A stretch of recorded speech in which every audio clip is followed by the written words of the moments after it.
عورت جو اپنے حقوق کے نام پر جنگ کرتے ہوئے ایسے نعرے بلند کرے، جو عورت کی نگاہوں کو جھکا دے، مجھے اس سے اختلاف ہے۔ عورت کو یاد رکھنا چاہیے کہ اسے کچھ فرائض بھی ہیں۔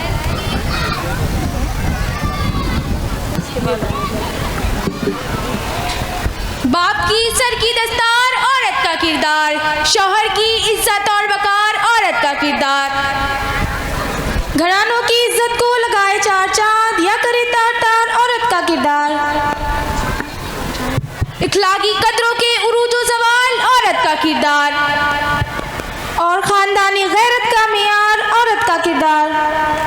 مرد اور عورت گاڑی کے دو پہیے ہیں، لیکن اس معاشرے میں مرد اور عورت کو اسٹپنی سمجھ کر استعمال کرنے لگے تو وہاں احساس کمتری اور احساس محرومی کا شکار یہ عورت ڈگی میں پڑے رہنے کے بجائے اپنے حقوق کے لیے باہر نکلتی ہے۔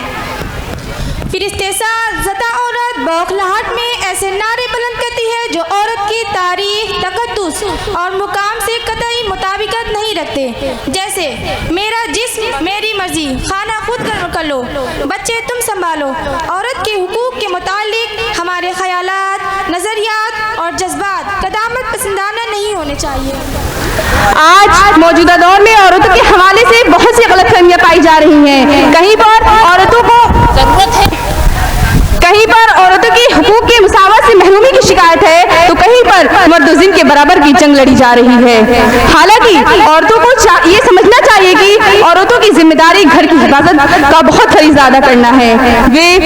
نیز عورتوں کو اپنے دائرے کا خیال رکھنا بے حد ضروری ہے، ساتھ ہی مردوں کو رجال اقوامون علی النساء کا سبق یاد رکھنا ہے، اور یہ بات لوگ دماغ میں بیٹھا لینی ہے کہ عورتوں کی عزت صالحین کے گھروں میں ہوتی ہے۔ So our 8th and 10th class group come on the stage for debate on the topic of معمار جہاد ہے۔ مائیں ہماری آج خدیجہ صفات ہوں، مائیں ہماری آج خدیجہ صفات ہوں، اور عائشہ صفات ہماری نبات ہوں۔ اب دور صحابیات کے انوار چاہیے، اب دور صحابیات کے انوار چاہیے، اب دور امہات کے انوار چاہیے۔ Please come on the stage our 8th and 10th class group۔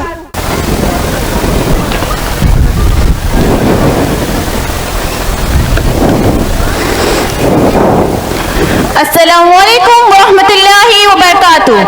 آج کا ہمارا موضوع معمار جہاد ہے، اور اس موضوع کے ذریعے ہم اپنے سامنے کچھ سوالوں پر بات کریں گے انشاءاللہ۔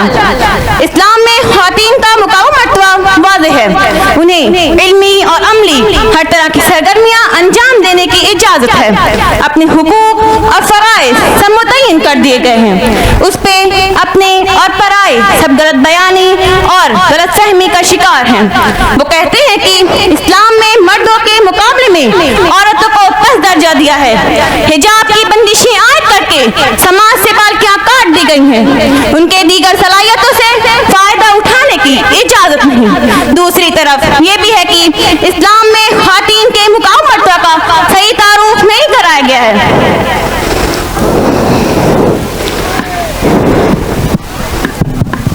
یہ واقعہ ہے کہ مسلمانوں کے دور زوال میں مسلم خواتین کو ان کا صحیح مقام نہیں دیا گیا، علم کے دروازے ان پر بند رکھی گئے اور تحصیل علم کے مواقع سے محرومی ان کا مقدر ٹھہری۔ جبکہ اسلام کی تاریخ پر نظر ڈالی جائے تو سماج کی تعمیر و ترقی میں خواتین کا کردار بڑا درخشاں اور مثالی نظر آتا ہے۔ خاص طور سے علوم و فنون کے اشاعت کے میدان میں انہوں نے بہت سرگرمی سے حصہ لیا ہے۔ اسلام کی ابتدائی صدیوں میں ان کا یہ کردار بہت نمایاں نظر آتا ہے۔ پردے کا لفظ سنتے ہی ہمارے ذہنوں میں سب سے پہلے عورت کا تصور آتا ہے، اور ساتھ ہی اس کے چہرے کا۔ اس کے بعد فوراً چہرے کے پردے کی بحث شروع ہو جاتی ہے کہ اس کا چھپانا ضروری ہے یا نہیں، اگر ہے تو کتنا۔ حالانکہ پردہ اسلام کی ایک خاص اصطلاح ہے اور اس کا ایک بڑا وسیع دائرہ ہے۔ چہرے کا پردہ محض اس کا ایک چھوٹا سا حصہ ہے۔ اسلام مخصوص نظام معاشرت رکھتا ہے، اس نے مردوں اور عورتوں کے حقوق میں مساوات رکھی ہے، لیکن دونوں کے دائرے کار الگ الگ بنائے ہیں۔ اس نے اسلامی معاشرت کی خوبیاں باقی رکھنے اور معاشرہ کو پاک صاف رکھنے کے لیے حکم دیا ہے کہ دنیا میں ہر کام اللہ کی رضا کے لیے کیا جائے اور اس کے غضب کے بھڑکانے والے کاموں سے بچا جائے۔ اس نے سطر کی حفاظت کی تاکید کی ہے، بغیر نکاح کے زندگی گزارنے کو پسند نہیں کرتا، جنسی تعلق کو نکاح کے ساتھ مشروط کرتا ہے اور پرمسرت ازدواجی زندگی گزارنے کی تلقین کرتا ہے۔ اسلام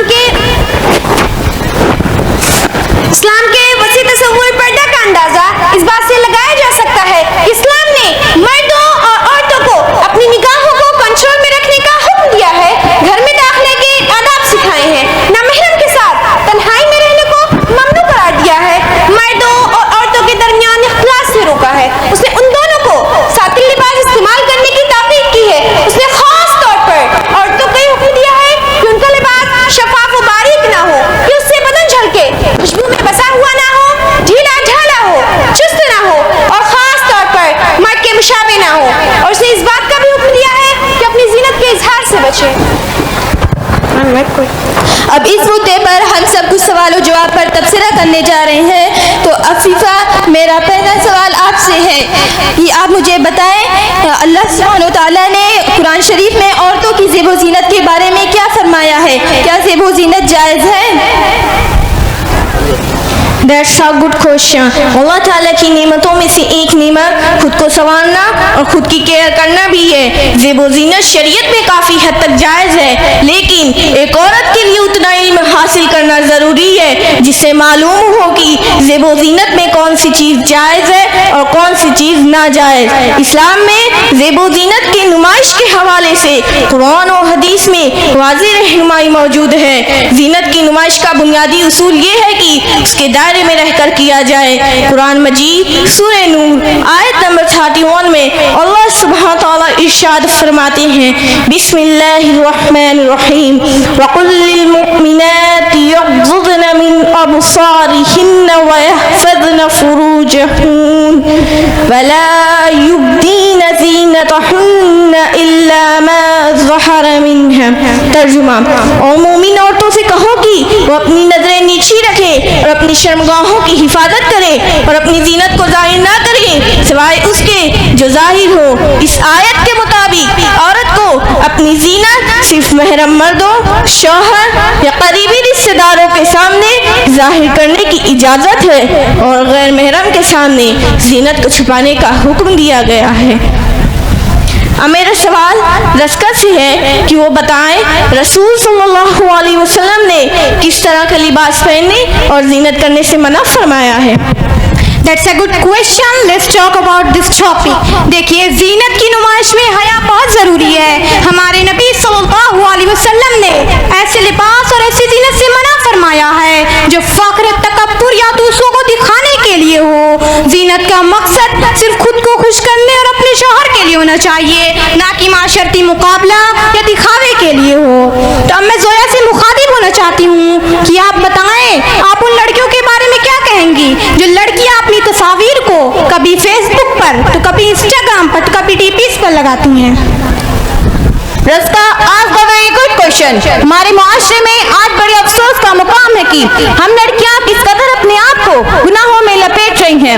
کیا ملتا ہے ہمیں فیس بک پر تو کبھی ڈی پیز پر تو کبھی اسنیپ پر سی تصاویر کو لگا کر، کبھی آنکھ کی تو کبھی ہاتھ کی، کبھی بال کی تو کبھی دوستوں کے ساتھ مل کر گپ شپ کرنے کی۔ آخر کتنے ثواب لوٹ لیتی ہیں، کتنی نفلیں، کتنی فرائض کو ادا کر لیتی ہیں۔ کچھ نہیں، بس تھوڑا سا کامنٹ، لائک، بس یہی۔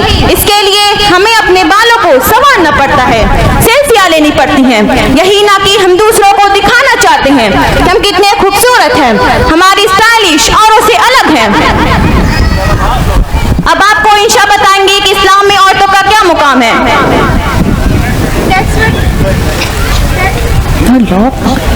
That's a very important topic. I will discuss about it. اسلام نے عورتوں کو اعلیٰ مقام دیا ہے۔ اسلام کی نظر میں انسانی لحاظ سے مرد اور عورت دونوں برابر ہیں۔ مرد کے لیے اس کی مردانگی قابل فخر کی بات نہیں ہے اور نہ عورت کے لیے اس کی نسوانیت باعث شرم ہے۔ ہر فرد کی زندگی میں عورت کسی نہ کسی صورت ایک مؤثر کردار ادا کرتی ہے۔ ایک متوازن اور ترقی یافتہ معاشرے کی بنیاد رکھنے میں ایک عورت کی بہت بڑی اہمیت ہے۔ قرآن کریم میں اور سنت رسول میں عورت کے مقام کے بارے میں بہت سی آیات موجود ہیں۔